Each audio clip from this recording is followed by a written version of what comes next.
Hello everyone. I hope your life has been treating you well. Today I'm going to discuss about affective fallacy.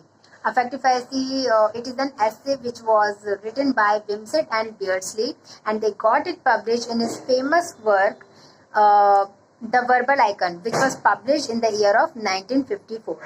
So affective fallacy के through वो basically ये इस idea को convey करता है कि किसी भी लिटरेरी पीस ऑफ वर्क को पढ़ के एक रीडर को कैसा फील हो रहा है, इस बेस पर कभी भी कोई लिटरेरी पीस ऑफ वर्क जो है वो जज नहीं किया जा सकता.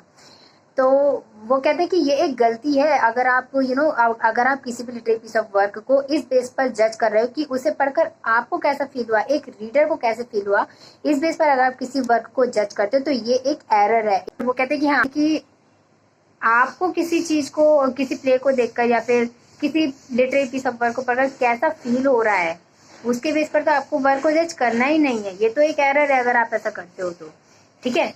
तो नहीं है, ये तो एक एरर है अगर आप ऐसा करते हो तो, ठीक है. तो ये इसको हम एक एंटी एरिस्टोटेलियन आइडिया भी कह सकते हैं, क्योंकि ये एरिस्टोटल के उस आइडिया को रिजेक्ट करता है. एट द सेम टाइम ये आई.ए. रिचर्ड्स ने भी एक अपना वर्क लिखा था, प्रिंसिपल ऑफ लिटरेरी क्रिटिसिज्म, जिसमें उन्होंने इस बात को बोला था कि कोई भी वर्क आप इस बेस पर जज कर सकते हो कि उसका साइकोलॉजिकल इफेक्ट क्या हो रहा है. तो जो आपका साइकोलॉजिकल रेस्पॉन्स है टुवर्ड्स दैट पर्टिकुलर वर्क, उसके बेस पर आप वर्क को जज कर सकते हो.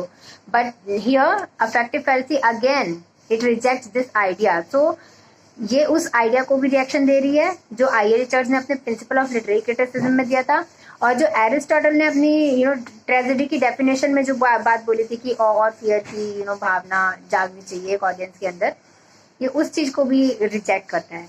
So this is what the affective fallacy is, and I hope you understand, and if you like the video, then don't forget to hit the like button and share it. Thank you so much.